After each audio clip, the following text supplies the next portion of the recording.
Hello ನಮಸ್ಕಾರ. ನಾನು ನಿಮ್ಮ ಪ್ರೀತಿಯ ಆನಿಮಸ್ ಕರಿನೆಸ್ and welcome to the channel. ಹೇಗಿದ್ದೀರಿ ಎಲ್ಲರೂ? ನೀವು ತುಂಬ ಚೆನ್ನಾಗಿದ್ದೀರಿ ಅಂತ ಅಂದ್ಕೊಳ್ತಾ ಇದ್ದೀನಿ. ಸೊ ಇವತ್ತು ಒಂದು ವ್ಲಾಗ್ ಮಾಡಬೇಕು ಅಂತ ಇದ್ದೀನಿ. ಸೊ ನೆನ್ನೆ ನನ್ನ ಬರ್ತ್ಡೇ ಆಗಿತ್ತು ಆ್ಯಂಡ್ ವರ್ಕ್ ಮಾಡ್ತಾ ಇದ್ದೆ. ಸೊ ಇವತ್ತು ನಾನು ರಜೆ ತಗೊಂಡು ಹೀಗೇ ಏನಾದರೂ ಮಾಡಬೇಕು ಅಂತ ಇದ್ದೀನಿ. ಯೂಶ್ವಲಿ ನನ್ನದು ಟ್ರೆಡಿಷನ್ ಹೇಗಿತ್ತು ಅಂದರೆ, ನನ್ನ ಬರ್ತ್ಡೇ ದಿನ ನಾನು ಚರ್ಚಿಗೆ ಹೋಗ್ತಾ ಇದ್ದೆ ಬೆಳಿಗ್ಗೆ. ಇವತ್ತು ಚರ್ಚಿಗೆ ಹೋಗಬೇಕಿತ್ತು, ಬಟ್ ನನಗೆ ಇಲ್ಲಿಂದ ನನ್ನ ಚರ್ಚಿಗೆ ಹೋಗಬೇಕಾದ್ರೆ, ನಾನೀಗ ಸದ್ಯದಲ್ಲಿ ಬ್ಯಾಂಗ್ಳೂರಲ್ಲಿದ್ದೇನೆ. ಸೊ ಇಲ್ಲಿಂದ ನನ್ನ ಚರ್ಚ್ ಲೊಕೇಶನಿಗೆ ಹೋಗಬೇಕಾದ್ರೆ ಬಸ್ ಬೆಳಿಗ್ಗೆ ಸಿಗೋದು ತುಂಬ ಕಷ್ಟ ಇತ್ತು. ಅದಕ್ಕೆ ಆಮೇಲೆ ರ್ಯಾಪಿಡೋ ಮಾಡಿದರೆ ಅದೊಂದು ಅರ್ಧ ಗಂಟೆ ಮಾಡಿದ್ರು ಸಹ ಬರೋದಿಲ್ಲ. ಬೆಳಿಗ್ಗೆ ಇಲ್ಲ ಲೇಟ್ ನೈಟ್ಸ್ ಎಲ್ಲ ಮಾಡಿದ್ರೆ ಬರೋದೇ ಇಲ್ಲ. ಅದಕ್ಕೋಸ್ಕರ ರಿಸ್ಕ್ ಬೇಡ ಅಂಥೇಳಿ ಇವತ್ತು ಸಾಯಂಕಾಲದ ಪೂಜೆಗೆ ಹೋಗ್ತಾ ಇದ್ದೀನಿ. ಹೊತ್ತಿಗೆ ನಾನು ಚರ್ಚ್ಗೆ ಹೋಗಬೇಕಂತ ಎದ್ದು ಬಸ್ಸೆಲ್ಲ ಚೆಕ್ ಮಾಡಿ ಬಸ್ ಸಿಗೋದಿಲ್ಲ ಅಂತ ಗೊತ್ತಾಯಿತು. ಅದಾದಮೇಲೆ ಅಲ್ಲೇ ಪಾಚಿದೆ. ಸೊ ಅಲ್ಲೇ ಮಲ್ಕೊಂಡೆ ನಾನು ವಾಪಸ್ಸು. ಸೊ ಬನ್ನಿ, ಇವತ್ತು ಎಲ್ಲಿ ಎಲ್ಲ ಹೋಗ್ತಾ ಇದ್ದೀನಿ, ಏನೆಲ್ಲ ಮಾಡ್ತೇನೆ ಎಲ್ಲ ನಿಮ್ಮ ಜೊತೆ ಶೇರ್ ಮಾಡ್ತೀನಿ. So let's go.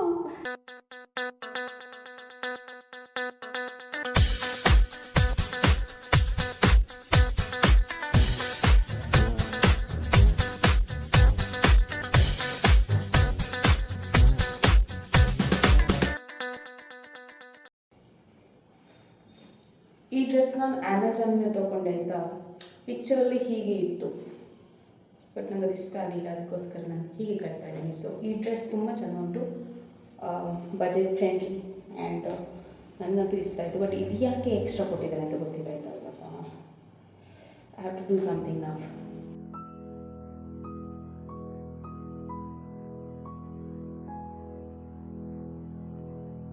Full on ready, makeup ಆಯಿತು, ಸಿಂಪಲ್ಲಾಗಿ ಮೇಕಪ್ ಮಾಡಿ ಆಯಿತು. ಆ್ಯಂಡ್ ಒಂದು ನಿಮಿಷ. ಸೊ ನಿನ್ನೆ ನಾನು ವಾಕಿಂಗ್ ಹೋಗಬೇಕಾದ್ರೆ ಸ್ವಲ್ಪ ಮಲ್ಲಿಗೆ ನೋಡಿದೆ ಆಯಿತಾ. ನಾನು ಇಂತಹ ಮಲ್ಲಿಗೆ ಮುಡಲೇ ಇಲ್ಲ. ಈ ಬ್ಯಾಂಗ್ಳೂರಿನಲ್ಲಿ ಇದು ಮಲ್ಲಿಗೆ ನಂತರ ಡಿಫ್ರೆಂಟಾಗಿ ಬರ್ತದೆ ಆಯಿತಾ. ನಾನು ತುಂಬ ಸರ್ತಿ ಉಡಬೇಕು ಅಂತ ಅಂದ್ಕೊಂಡಿದ್ದೆ. ಸೊ ಇವತ್ತು ಹೇಗೋ ಈ ಕುರ್ತಾ ಹಾಕಿದ್ದೀನಲ್ಲ, ಅಟ್ಲೀಸ್ಟ್ ಹಾಫ್ ಡೇಗಾದರೂ ನಾನು ಮುಡ್ತೇನೆ. ಯೂಶ್ವಲಿ ನಾನು ಮುಡಿಲ್ಲ, ನನಗೆ ಇಷ್ಟ ಕೂಡ ಇಲ್ಲ. ಓನ್ಲಿ ಫಾರ್ ಸ್ಯಾರೀಸ್ ನಾನು ಉಡ್ದು, ಇಲ್ಲ ಟ್ರೆಡಿಷ್ನಲ್ ಹಾಗೇನಾದರೂ. ಬಟ್ ಏನೋ ಆಸೆ ಆಯ್ತಲ್ಲ, ತುಂಬ ಚೆಂದ ಉಂಟು. ನನಗಂತೂ ತುಂಬ ಇಷ್ಟ ಇಂತಹ ಮಲ್ಲಿಗೆ. ನಮ್ಮ ಊರಲ್ಲಿ ಸಿಗೋದಿಲ್ಲ ಇದು ಇಂಥದ್ದು. I have never seen it also. So ಇದನ್ನು ಸ್ವಲ್ಪ ಸ್ಟೈಲ್.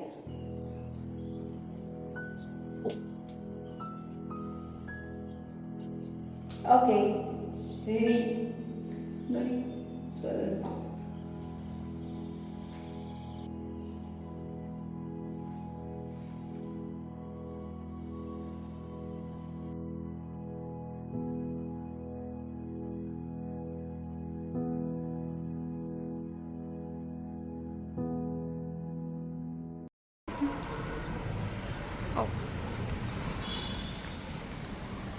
ಏಳುವರೆ.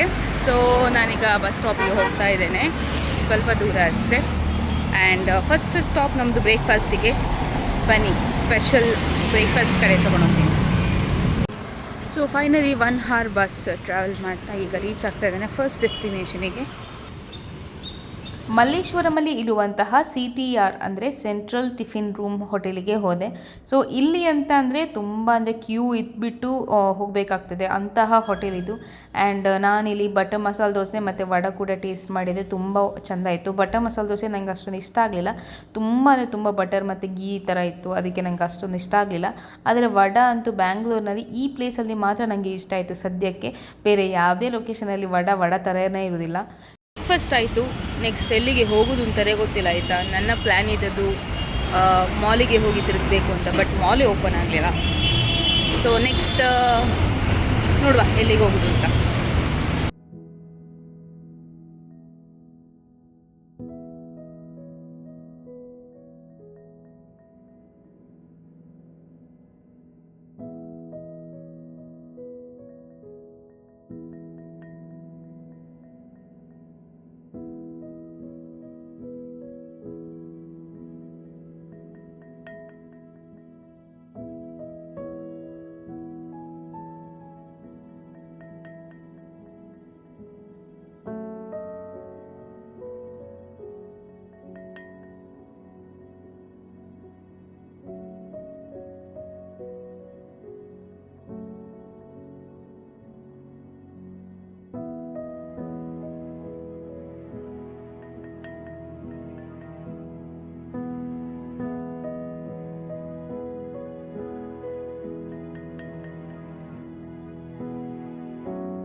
ಫೈನಲಿ ನಾನು ಮಂತ್ರಿ ಮಾಲ್ ಹತ್ರ ರೀಚ್ ಆಗಿದ್ದೇನೆ.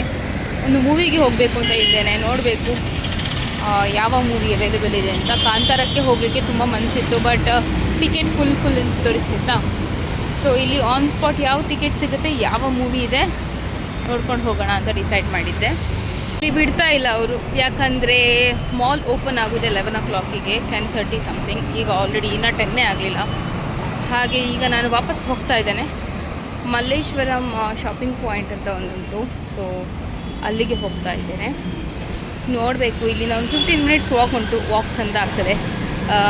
ನೋಡುವ, ನಂದಿದ್ದ ಪ್ಲ್ಯಾನ್ ಎಲ್ಲ ಫ್ಲಾಪ್ ಆಗ್ತದಾ ಅಂತ ಇವತ್ತು. ಮಲ್ಲೇಶ್ವರಂ ಶಾಪಿಂಗಿಗೆ ಹೋಗುವ ಅಂತಿದ್ನ, ಅಲ್ಲಿ ಕೂಡ ಓಪನ್ ಆಗಲಿಕ್ಕೆ ಲೇಟ್ ಆಯಿತಾ, ಮತ್ತು ಎಲ್ಲಿಗೆ ಹೋಗೋದು ಅಂತ ಗೊತ್ತಾಗಲಿಲ್ಲ. ಮತ್ತೆ ನಾನು ನನ್ನ ಫ್ರೆಂಡಿಗೆ ಕಾಲ್ ಮಾಡಿ ಕೇಳಿದೆ, ನಾನೀಗ ಮಲ್ಲೇಶ್ವರಮಲ್ಲಿದ್ದೇನೆ, ಎಂತ ಮಾಡಬೇಕು, ಎಲ್ಲಿಯಾದರೂ ಪ್ಲೇಸ್ ಎಲ್ಲಿಗಾದ್ರೂ ಹೋಗಬೇಕು, ನನಗೆ ಸುಮ್ಮನೆ ಕೂತ್ಕೊಳ್ಬೇಕು, ಟೈಮ್ ಪಾಸ್ ಮಾಡಬೇಕು ಅಂಟಿಲ್ ಈ ಮಾಲೆಲ್ಲ ಓಪನ್ ಆಗುತ್ತೆ ಮುಂಚೆ ಅಂತ. ಅದಕ್ಕೆ ನನ್ನ ಫ್ರೆಂಡ್ ಹೇಳಿದ್ಲು, ಸ್ಯಾಂಕಿ ಟ್ಯಾಂಕಿ ಇದು ವಾಟರ್ ಪಾರ್ಕ್ ಇದೆಯಲ್ವ, ಅಲ್ಲಿಗೆ ಹೋಗುವಂತೆ. ನಾನು 8 ವರ್ಷದ ಮುಂಚೆ ಬಂದಿದ್ದೆ, ಬಟ್ ಈ ಸೈಡಿಂದ ನಾನು ಎಂಟ್ರಿ ಕೊಡಲಿಲ್ಲ ಅಂತ ಹೇಳ್ಕೊಂಡು ಎಂಟ್ರಿ ಕೊಡಬೇಕಾದ್ರೆ ಅಲ್ಲೇ ನನಗೆ ಸ್ಟಾಪ್ ಮಾಡಿದರು. ಗಂಟೆ ಆಗಿತ್ತು, 10:05 ಹಾಗೇನೋ ಆಗಿತ್ತು. ಸೊ ಎಂಟ್ರಿ 10 o'clock-ಗೆ ಕ್ಲೋಸ್ ಆಗಿತ್ತು ಆಯಿತಾ. ನನಗೆ ತುಂಬ ಬೇಜಾರಾಯಿತು, ಯಾಕಂದರೆ ಅಷ್ಟು ನಡ್ಕೊಂಡು ಬಂದಾದ ನಂತರ ಆಟೋ ಮಾಡಿ ಅದಾದ ನಂತರ ಇಲ್ಲಿ ರೀಚ್ ಆದ ನಂತರ ಗೊತ್ತಾಯಿತು ಇಲ್ಲಿ 10 o'clock-ಗೆ ಬಂದಾಗಿದೆ ಅಂತ. ಆ್ಯಕ್ಚುಲಿ ನನ್ನ ಫ್ರೆಂಡ್ ಹೇಳಿಲ್ಲ ಆಯಿತಾ, ಅದು ನನಗೆ ಮರ್ತೋಯ್ತು. ಅದಾದ ನಂತರ ನಾನು ಡಿಸೈಡ್ ಮಾಡಿದೆ ಮಾಲಿಗೆ ಕೂಡ ಹೋಗೋದಿಲ್ಲ, ಅದರ ಬದಲು ನಾನು ಪಾರ್ಲರಿಗೆ ಹೋಗ್ತೇನೆ ಅಂತ. ಎವ್ರಿ ಇಯರ್ ನನ್ನ ಬರ್ತ್ಡೇಗೆ ಸೆಲ್ಫ್ ಗಿಫ್ಟಾಗಿ ಏನಾದರೂ ಮಾಡ್ತಾ ಇರ್ತೇನೆ. ಸೊ ನಾನು ಲಾಸ್ಟ್ ಇಯರ್ ಹೇರ್ ಡೊನೇಟ್ ಮಾಡಿದ್ನಲ್ವ, ಹಾಗೆಯೇ ಈ ವರ್ಷ ಏನು ಮಾಡೋದು ಅಂತ ಯೋಚನೆ ಮಾಡ್ತಾ ಇದ್ದೆ. ನನಗೆ 2 ಬೇಕಿತ್ತು. ಒಂದು ಲೈಕ್ ಹೇರ್ ಕಲರ್ ಮಾಡಬೇಕು. ನನಗೆ ಮುಂಚೆಯಿಂದ ನಿಮಗೆ ಗೊತ್ತಿರ್ಬೋದು, ಪ್ರೀವಿಯಸ್ ವೀಡಿಯೋದಲ್ಲಿ ಕೂಡ ಹೈಲೈಟ್ಸ್ ಮಾಡಲಿಕ್ಕೆ ಹೋಗಿ ಹೇರ್ ಕೂಡ ಕಲರ್ ಆಗಲಿಲ್ಲ, ಬ್ಲೀಚ್ ಮಾಡಲಿಕ್ಕೆ ಇಷ್ಟ ಇರಲಿಲ್ಲ. ಸೊ ಹೇರ್ ಕಲರ್ ಮಾಡಬೇಕು ಅಂತ ನನ್ನ ಫ್ರೆಂಡಲ್ಲಿ ಕೇಳಿ ಇಲ್ಲಿ ಈ ಒಂದು ಪಾರ್ಲರಿಗೆ ಬಂದೆ. ಇದೊಂದು ನಾರ್ಮಲ್ ಪಾರ್ಲರ್ ಆಯಿತಾ, ತುಂಬ ಎಫೋರ್ಡೆಬಲ್ ಹಾಗೂ ತುಂಬ ಚೆಂದ ಮಾಡಿದರು. ಅದಕ್ಕೋಸ್ಕರ ಈ ಒಂದು ಪಾರ್ಲರಿಗೆ ನಾನು ಸಜೆಸ್ಟ್ ಮಾಡ್ತೀನಿ. ಲಿಂಕ್ ಬೇಕಾದ್ರೆ ಡಿಸ್ಕ್ರಿಪ್ಷನಲ್ಲಿ ಹಾಕಿರ್ತೀನಿ. ನೀವು ಬ್ಯಾಂಗ್ಳೂರಿನಲ್ಲಿ ಅರೌಂಡ್ ಇದ್ದರೆ ನೀವು ಹೋಗಿ ವಿಸಿಟ್ ಮಾಡ್ಬೋದು. ಸೊ ಹೇರ್ ಕಲರಿಗೆ ಮಾಡಲಿಕ್ಕೆ ಬಂದವಳು ಪೆಡಿಕ್ಯೂರ್ ಕೂಡ ಮಾಡಿದೆ. ಫಸ್ಟ್ ಟೈಮ್ ನನ್ನ ಲೈಫಲ್ಲಿ ಪೆಡಿಕ್ಯೂರ್ ಕೂಡ ಮಾಡಿದೆ. ನನಗೆ ಅದೊಂದು ಬ್ಲೀಚ್ ಮಾಡೋದು ಬೇಡ ಅಂತ ಒಂದಿತ್ತು.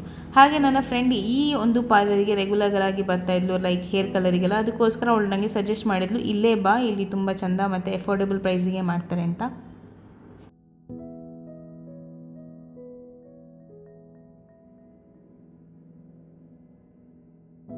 ಅದು ಫುಲ್ ಮೂಡ್ ಆಫ್ ಆಗಿತ್ತಾಯ್ತಾ, ಯಾಕಂದರೆ ನಾನು ಫುಲ್ ಟ್ರಾವೆಲ್ ಮಾಡಿದೆ ಆ್ಯಂಡ್ ನಾನು ಎಂಥ ಪ್ಲ್ಯಾನ್ ಮಾಡಿರೋದು ಯಾವುದು ಆಗಲಿಲ್ಲ ಅಂಥೇಳಿ.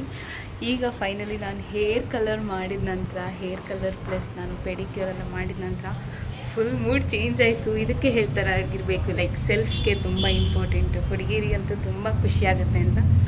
ಸೊ ಇದೇ ಫಸ್ಟ್ ಟೈಮ್ ನಾನು ಮಾಡಿದ್ದು, ತುಂಬ ಚೆನ್ನಾಗಿ ಕಾಣ್ತಾ ಉಂಟು. ಆಮೇಲೆ ಲವ್ ವಿತ್ ಮೈ ಸೆಲ್ಫ್ ಅಷ್ಟೇ. ನೋಡುವ, ನೆಕ್ಸ್ಟ್ ಡೇಗೆ ಹೋಗ್ತೇನೆ. ಹೇರ್ ಕಲರ್ ಮಾಡಿದ್ದೇನೆ ಅಂತ ಇದೊಂದು ಸರ್ಪ್ರೈಸ್ ಆಗಿ ವಿನಲಿಗೆ ವಿಡಿಯೋ ಕಾಲ್ ಮಾಡಿದೆ ಆಯಿತಾ. ಅವನಿಗೆಲ್ಲಿ ಗೊತ್ತಾಗ್ತದೆ, ನಾನು ಕೇಳ್ತಾ ಇದ್ದೇನೆ ನೋಡು ಎಂಥ ಚೇಂಜಸ್ ಉಂಟು ಅಂತಂದರೆ ಕಿವಿದು ಹೊಸ್ತಾ ಅಂತ ಕೇಳ್ತಾ ಇದ್ದಾನೆ. ಮತ್ತೆ ನೋಡ್ತಾ ತೋರಿಸ್ತಾ ಇರ್ಬೇಕಾದ್ರೆ ನಾನು ಕ್ರಾಸ್ ಮಾಡ್ತಿರ್ಬೇಕಾದ್ರೆ ಅವ್ನು ನನ್ನ ಹೇರ್ ಕಲರ್ ನೋಡಿ ತುಂಬ ಚೆಂದ ಕಾಣ್ತಾ ಉಂಟಲ್ಲ ಅಂತ ಹೇಳಿದ. ಸೊ ಅವನಿಗಂತೂ ತುಂಬ ಇಷ್ಟ ಆಯಿತು. ಅವ್ನು ಮುಂಚೆನೂ ಹೇಳ್ತಾ ಇದ್ದ, ನನಗೆ ಹೇರ್ ಕಲರಿಂಗ್ ತುಂಬ ಇಷ್ಟ ಇತ್ತು ಕೂಡ, ಅವನಿಗೂ ಕೂಡ ಇಷ್ಟ ಆಯಿತು. So no problem. ಮಧ್ಯಾಹ್ನದ ಟೈಮ್ ಆ್ಯಂಡ್ ನಾನಿಲ್ಲಿ ಊಟಕ್ಕೆ ಬಂದಿದ್ದೇನೆ. ಎಲ್ಲಿಗೂ ನೋಡಿ, ನಿಮಗೆಲ್ರಿಗೂ ಗೊತ್ತಿರ್ಬೋದು ಮೇಘನಾಸ್ ಫುಡ್ಸ್ ಎಷ್ಟು ಫೇಮಸ್ ಉಂಟು ಅಂತ. ನಾನು ಇದು ಆಲ್ಮೋಸ್ಟ್ 2-3 years ಬ್ಯಾಕ್ ಇಲ್ಲಿ ಬಂದು ಬಿರಿಯಾನಿ ತಿಂದಿದ್ದೆ. ಸೊ ಇದೇ ಲೊಕೇಶನಿಗೆ ವಾಪಸ್ ಬಂದು ನಾನಿವತ್ತು ಬಿರಿಯಾನಿ ತಿಂತಾ ಇದ್ದೀನಿ. ಆ್ಯಂಡ್ ಒಬ್ಬಳೆ, ಯಾಕಂದರೆ ಈಗ ಒಬ್ಬಳೆ ಹೋಟೆಲಿಗೆ ಹೋಗಿ ತಿನ್ನುವ ಅಭ್ಯಾಸ ಕೂಡ ಆಗಿದೆ. ಮುಂಚೆ ಎಲ್ಲ ಒಂಥರ ಆಕ್ವರ್ಡ್ನೆಸ್ ಎಲ್ಲ ಇತ್ತು ತುಂಬ. ಈಗ ಹಾಗೇನಿಲ್ಲ, ಈಗ ಸೀದಾ ಹೋಗಿ ಒಬ್ಬಳೆ ಕೂತ್ಕೊಂಡು ಊಟ ಕೂಡ ಮಾಡ್ಕೊಂಡು ಧೈರ್ಯದಲ್ಲಿ ಬರ್ತಾ ಇರ್ತೇನೆ ಹಾಗೆ. ಸೊ ಇವತ್ತು ನಾನು ಬಿರಿಯಾನಿಗೆ ಮೇಘನಾಸ್ ಫುಡ್ ಬಿರಿಯಾನಿನೇ ಮೇಘನಾಸ್ ಸ್ಪೆಷಲ್ ಬಿರಿಯಾನಿನೇ ಆರ್ಡರ್ ಮಾಡಿದ್ದೆ. ಕೆಲವರಿಗೆ ಈ ಬಿರಿಯಾನಿ ಇಷ್ಟ ಆಗುತ್ತೆ, ಇನ್ನು ಕೆಲವರಿಗೆ ಇಷ್ಟ ಆಗೋದಿಲ್ಲ. ಸೊ ನನಗೆ ಅಷ್ಟೊಂದು ಇಷ್ಟ ಆಗೋದಿಲ್ಲ ಬಿರಿಯಾನಿ ಅಂದರೆ ಮನೆಯಲ್ಲಿ ಮಾಡುವಂತಹ ಬಿರಿಯಾನಿ ನನಗೆ ಇಷ್ಟ. ಬಟ್ ಹೋಟೆಲಲ್ಲಿ ಯಾವುದೇ ಬಿರಿಯಾನಿ ನಂಗೆ ಅಂಬೂರು ಕೂಡ ಇಷ್ಟ ಆಗಲ್ಲ, ಇದು ಕೂಡ ಇಷ್ಟ ಆಗಲ್ಲ. ಸೊ ಹಾಗೆಯೇ ಜಸ್ಟ್ ಒಂದು ಬರ್ಡೇ ಸ್ಪೆಷಲ್ ಅಂತ ಹೇಳ್ಕೊಂಡು ಇವತ್ತು ತಿನ್ನಲೇಬೇಕು ಅಂತ ಹೇಳ್ಕೊಂಡು ಅಲ್ಲಿ ಹೋಗಿ ಊಟ ಮಾಡಿದೆ. ಮೀನ್ ವೈಲ್ ನಮ್ಮ ಬ್ರೈಟ್ ಟು ಬಿ ಇದ್ದಾಳಲ್ವ, ಅವಳು ವೀಡಿಯೋ ಕಾಲ್ ಮಾಡಿದ್ಲು. ಅವಳು ಕೂಡ ಪೆಡಿಕ್ಯೂರ್ ಮಾಡ್ತಿದ್ಲು ಅಂತ ಹೇಳಿದ್ಲು. ಅದಾದ ನಂತರ ನಾನು ನನ್ನ ಹೇರ್ ಕಲರ್ ತೋರಿಸ್ಲಿಕ್ಕೆ ಸ್ಟಾರ್ಟ್ ಮಾಡಿದೆ. ಅವಳು ನೋಡಿದ್ರೆ ಹೇರ್ ಕಟ್ ಮಾಡಿದ್ಯಾ ಅಂತ ಹೇಳ್ತಾ ಇದ್ಲು. ಸೊ ಅವಳದ್ದು ಎಕ್ಸ್ಪ್ರೆಷನ್ ಕೂಡ ಹಾಗೇನೆ, ಅವಳಿಗೂ ಖುಷಿ ಆಯಿತು ನಾನು ಹೇರ್ ಕಲರ್ ಮಾಡಿದೆ ಅಂತ. ಫುಲ್ಲಾಗಿ ಹೋಯ್ತಾಯ್ತಾ ಬಿರಿಯಾನಿ. ಯಾವತ್ತು ಉಂಟಲ್ಲ ನಾನು ಹಾಫ್ ಪ್ಲೇಟೇ ತೊಗೊಳ್ಳೋದು, ಬಟ್ ಅಲ್ಲಿ ನನಗೆ ಫುಲ್ ಪ್ಲೇಟೇ ಕೊಟ್ಟರು, ಹಾಫ್ ಪ್ಲೇಟ್ ಕೊಡೋದಿಲ್ಲ ಅಂತ ಹೇಳಿದ್ರು ಆಯಿತಾ. ಹಾಗೆ ಮತ್ತೆ ನಾನೆಂತ ಮಾಡೋದು ಆಯಿತು ಅಂತ ಹೇಳಿಕೊಂಡು ಫೋರ್ಸ್ಫುಲ್ಲಾಗಿ ತಿಂದು ಅದು ಸಹ ಆಚೆ ಸಲ ಈಚೆ ಸಲ ಇಲ್ಲದಾಗೆ ಹಾಗೆ ಆಯ್ತಾಯ್ತು. ಅಂದರೆ ನನಗೆ ಫುಲ್ ತಿಂದು ಒಂಥರ ವಾಮಿಟಿಂಗ್ ಬರುವಾಗೆಲ್ಲ ಆಗಿತ್ತು. ಮತ್ತು ನಾನು ಬಿಟ್ಟೇ ಬಂದೆ. ನೆಕ್ಸ್ಟ್ ವಿಸಿಟ್ ನಮ್ಮದು ಜೀವಕ್ಕೆ. ಅಲ್ಲಿ ಹತ್ತಿರದಲ್ಲಿ ಇತ್ತು ಜೀವ, ನಿಮಗೆ ಗೊತ್ತಿರ್ಬೋದು ಸಿಲ್ವರ್ ಗೋಲ್ಡ್ ಎಲ್ಲ ಇದೆ ಈ ಶಾಪಲ್ಲಿ. ಬಟ್ ನನಗೆ ಸಿಲ್ವರ್ ತೊಗೊಳ್ಬೇಕು ಅಂತ ತುಂಬ ಆಸೆ ಇತ್ತು. ಯಾಕಂದರೆ ಇಲ್ಲಿ ಇರುವಂತಹ ಕಲೆಕ್ಷನ್ಸ್ ತುಂಬ ವೆರೈಟಿ ಇರ್ತದೆ. ಆನ್ಲೈನ್ ಕೂಡ ಪರ್ಚೇಸಿಂಗ್ ಉಂಟು, ಬಟ್ ಆನ್ಲೈನ್ ಪರ್ಚೇಸಿಂಗ್ ಹೇಗೆ ಬರ್ತದೆ ಅಂತ ಗೊತ್ತಿರಲಿಲ್ಲ. ಲೈಕ್ ಸೈಜ್ ಎಲ್ಲ ರಿಂಗ್ಸ್ ಎಲ್ಲ ನೋಡಬೇಕಿತ್ತು. ಸೊ ನಾನು ತೊಗೊಂಡಂಥದ್ದು ಒಂದು ಚೈನ್ ಹಾಗೂ ಒಂದು ಇಯರ್. ಫೈನಲಿ ಎಲ್ಲ ಕೆಲಸ ಮುಗೀತಾಯ್ತಾ. ಒಂದು ಕೆಲಸ ಬಾಕಿ ಉಂಟು, ಅದು ಚರ್ಚಿಗೆ ಹೋಗೋದು. 5:30ಗೆ ಪೂಜೆ. ಈಗ 5 o'clock ಆಗ್ತಾ ಬಂತು. ಚರ್ಚಿಗೆ ಹೋಗಿ ಪೂಜೆ ಮುಗಿಸಿ ಮತ್ತು ಅಣ್ಣನ ಮನೆಗೆ ಹೋಗಿ. ಚರ್ಚಿಗೆ ಹೋಗುವಾಗಿಂತ ಮುಂಚೆ ಒಂದು ಟೀ ಕುಡಿಯುವ ಅಂತ ಅನಿಸ್ತು. ಹಾಗೆ ತಲಸ್ಸೇರಿಗೆ ಸ್ಟಾಪ್ ಕೊಟ್ಟು ಒಂದು ಲೆಮನ್ ಟೀ ಮಾತ್ರ ಕುಡಿದು ಮಾರ್ತಳ್ಳಿಯಲ್ಲಿರುವ ಸೈಂಟ್ ಆಂಟೋನೀಸ್ ಚರ್ಚ್. ಫೈನಲಿ ಪ್ಲ್ಯಾನ್ ಮಾಡಿದಂತಹ ಎಲ್ಲ ಕೆಲಸಗಳಾಯಿತು. ಈಗ ಫೈನಲ್ ಒಂದು ಪೂಜೆಗೆ ಮಾತ್ರ ಹೋಗ್ಲಿಕ್ಕೆ ಚರ್ಚಿಗೆ ಹೋಗ್ತಾ ಇದ್ದೇನೆ. ಸೊ ಬೆಳಿಗ್ಗೆ ಹೋಗ್ಲಿಕ್ಕಿತ್ತಲ್ವ, ಅದರ ಬದಲು ಈಗ ಸಾಯಂಕಾಲ 5:30ಗೆ ಪೂಜೆ. 5:15 ಆಗ್ತಾ ಬಂದು ಚರ್ಚಿಗೆ ಕೂಡ ರೀಚ್ ಆಗಿದ್ದೇನೆ. ಸೊ ಚರ್ಚಿಗೆ ಹೋದ ನಂತರ, ಪೂಜೆ ಎಲ್ಲ ಆದ ನಂತರ ಮತ್ತೆ ಸಿಗ್ತೇನೆ. ಪೂಜೆ ಎಲ್ಲ ಆದ ನಂತರ ನಾನು ನನ್ನ ಅಣ್ಣನ ಮನೆಗೆ ಹೋದೆ. ಸೊ ವೀಕೆಂಡ್ ಅಲ್ಲಿಯೇ ಸ್ಪೆಂಡ್ ಮಾಡಿದೆ. ನಿಮಗೆ ಈ ವಿಡಿಯೋ ಇಷ್ಟ ಆದಲ್ಲಿ ಲೈಕ್, ಶೇರ್, ಸಬ್ಸ್ಕ್ರೈಬ್ ಮಾಡಲಿಕ್ಕೆ ಮರಿಬೇಡಿ ಆಯಿತಾ. ಆ್ಯಂಡ್ ನಿಮಗೊಂದು ಹೇಳಬೇಕಿತ್ತು, ಈ ವ್ಲಾಗಿನ ಮೂಲಕ ನೀವು ಕೂಡ ನಿಮ್ಮ ಬರ್ತ್ಡೇಯನ್ನು ಸ್ಪೆಷಲ್ ಮಾಡಲಿಕ್ಕೋಸ್ಕರ ನಿಮಗೆ ಎಂತ ಬೇಕು ಅದನ್ನು ಮಾಡಿ. ಸೊ ನನಗೆ ಸುತ್ತಾಡಬೇಕಿತ್ತು, ಪ್ಲಸ್ ನನಗೆ ಹೇರ್ ಕಲರ್ ಮಾಡಬೇಕಿತ್ತು. ಅದನ್ನು ಫೈನಲಿ ಇವತ್ತಿನ ದಿನ ಇಲ್ಲಿಗೆ ಎಂಡ್ ಆಗ್ತಾ ಉಂಟು. ಬ್ರೈಟ್ ಅಂತ ಕಾಣ್ತಾ ಇಲ್ಲ ಆಗಿರಬೇಕು. ಸೊ ನಾನು ಇವತ್ತಿನ ಈ ವ್ಲಾಗ್ ಇಲ್ಲಿಗೆ ಎಂಡ್ ಮಾಡ್ತಾ ಇದ್ದೀನಿ. ನಾನು ನಮ್ಮ ಅಣ್ಣನ ಮನೆಯಲ್ಲಿ ರೀಚ್ ಆಗ್ತಾ ಇದ್ದೇನೆ ಅಷ್ಟೇ. ಸೊ ನೆಕ್ಸ್ಟ್ ಈ ವ್ಲಾಗ್ ಎಲ್ರಿಗೂ ನಿಮಗೆ ಇಷ್ಟ ಆದಲ್ಲಿ ಲೈಕ್, ಶೇರ್, ಸಬ್ಸ್ಕ್ರೈಬ್ ಮಾಡಲಿಕ್ಕೆ ಮರಿಬೇಡಿ. ನಾಡ್ದು ಸಿಗುವ. ಬಾಯ್.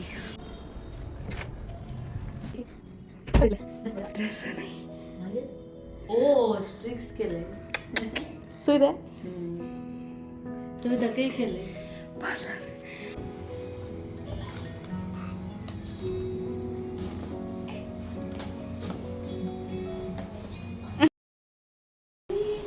जेसु ख्रिस्ताची वाणी मुली मुझे मुली जेसु ख्रिस्ताची